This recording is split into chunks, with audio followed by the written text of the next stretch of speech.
Programa 34. La educación en México, 1920-1970. En este programa se analizarán las acciones educativas del periodo y sus resultados. Al terminar la Revolución Mexicana, el panorama educativo de México no era muy alentador.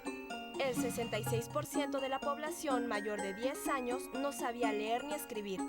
Ante esta situación, el gobierno federal, a través de la recién creada Secretaría de Educación Pública, inició un extenso programa de apoyo a la educación básica. Se invirtió en más escuelas y se aumentó el número de maestros. El objetivo era ampliar la infraestructura y la extensión de la educación en México. Un gran impulsor de esta nueva política educativa nacional fue José Vasconcelos, primer titular de la SEP. Al decir educación, me refiero a una enseñanza directa de parte de los que saben algo, a favor de los que nada saben. Me refiero a una enseñanza que sirva para aumentar la capacidad productiva de cada mano que trabaja, de cada cerebro que piensa. Trabajo útil, trabajo productivo, acción noble y pensamiento alto. He allí nuestro propósito. Está desarticulado este proyecto educativo con los problemas económicos fundamentales del país.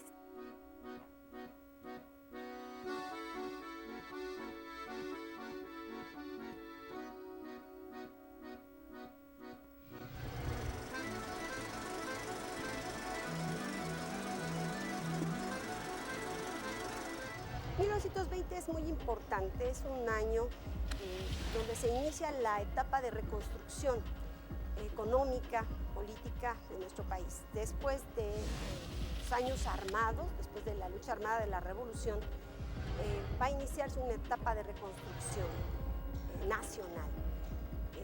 Los principales problemas de tipo económico es la reconstrucción fiscal, financiera, industrial en el país, pero por otro lado también es un momento en que se piensa que hay que construir la nación, ¿no?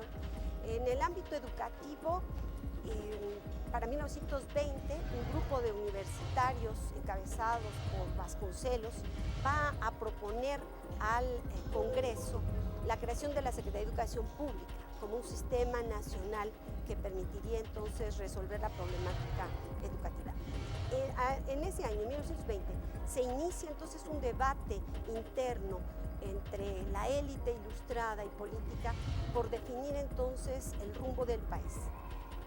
Los problemas educativos que se van a visualizar entonces tienen que ver con el alto índice del analfabetismo, sobre todo de las masas campesinas.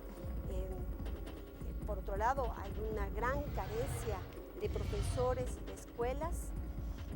Los propios profesores no están preparados de manera exclusiva para atender esta demanda de analfabetismo y no hay los recursos financieros para poder instrumentar el proyecto educativo.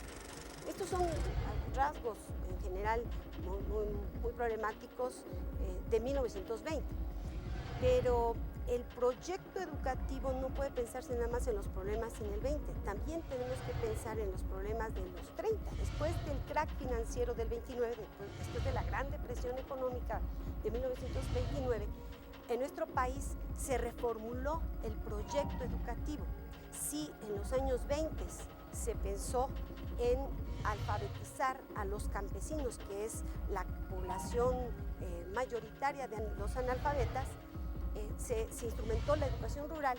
A partir de 1929, 30-31, se va a reformular este proyecto y se va a ajustar. Sí, la educación rural va a ser el eje importante, pero también se va a buscar entonces la industrialización del país. Entonces, había que hacerlo, que los campesinos dejaran de ser campesinos.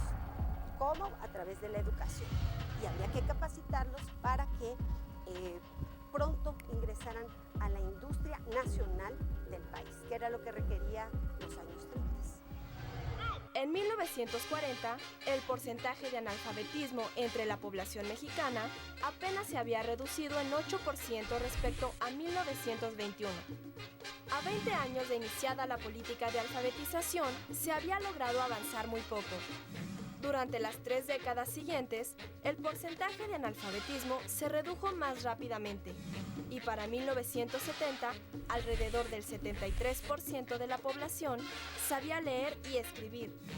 La mayor concentración de la población en zonas urbanas contribuyó a que el esfuerzo educativo fuera más exitoso.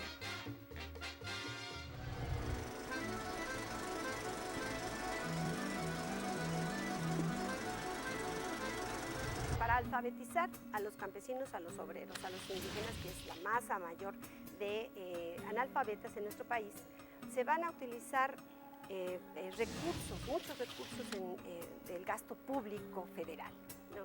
También se van a incrementar la producción de escuelas, se va a crear muchas escuelas rurales en los centros urbanos después de los años 50 también.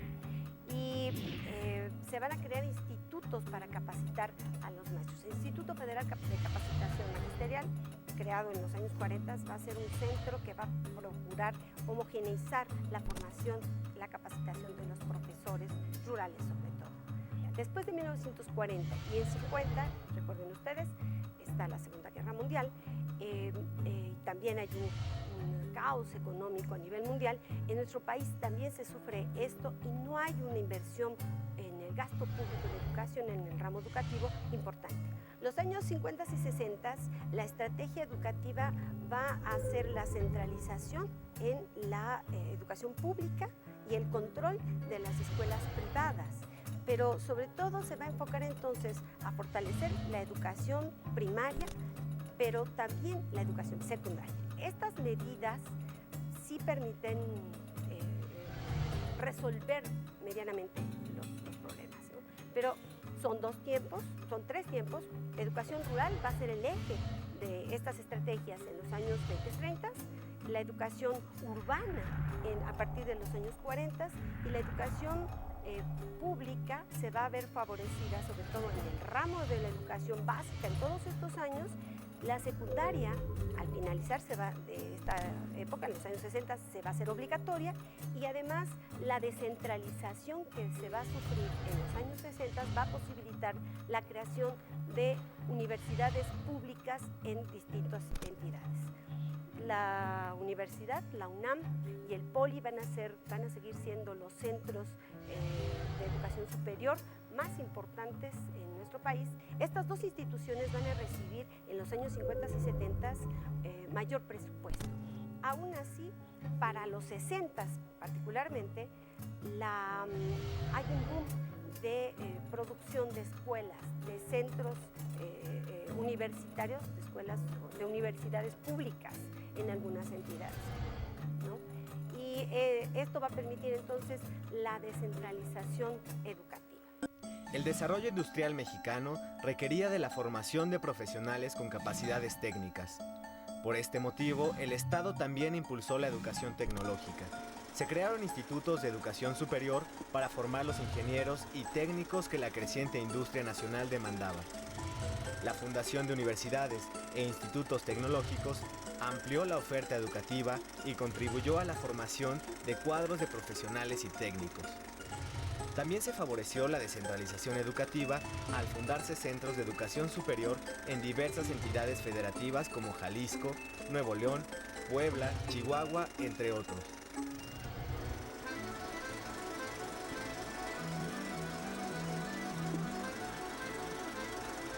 A más de 50 años de haber instrumentado todo un sistema educativo público a nivel nacional, con las características antes descritas, en 1970 es un año en el que hay muchos retos aún por resolver. Los índices del analfabetismo se han reducido, pero el crecimiento de la población los va rebasando, ¿no? Por una parte. Y la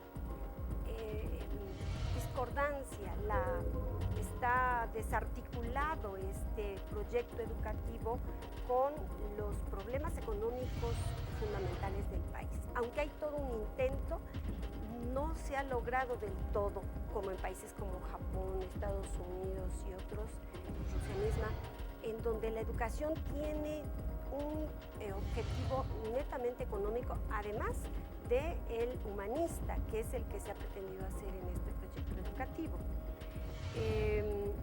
Los retos fundamentales son el rezago tecnológico y científico que hay en nuestro país. Ni la empresa privada ni la empresa pública han logrado resolver esto, ni el sistema educativo. Entonces es un reto que se tiene que resolver de alguna forma y bueno, en los primeros años de la década de los 70 se va a crear CONACYT con esta intención, ¿no? Para poder resolver tal cosa. Y se van a crear otras instituciones para tratar de subsanar estos problemas no resueltos hasta entonces. Los instrumentos que se requieren para salir de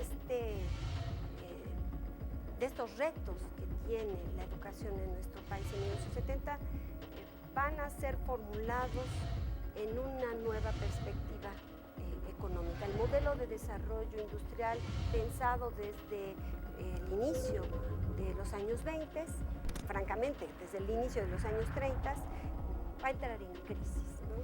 Y va a comenzar lentamente la economía a bajar y aunque hay una buena inversión económica en el gasto público, la crisis anula entonces la capacidad efectiva de este presupuesto educativo. Los gobiernos posrevolucionarios aumentaron la oferta educativa e impulsaron la educación básica. Uno de los ejes de la política educativa fue la disminución del porcentaje de analfabetismo.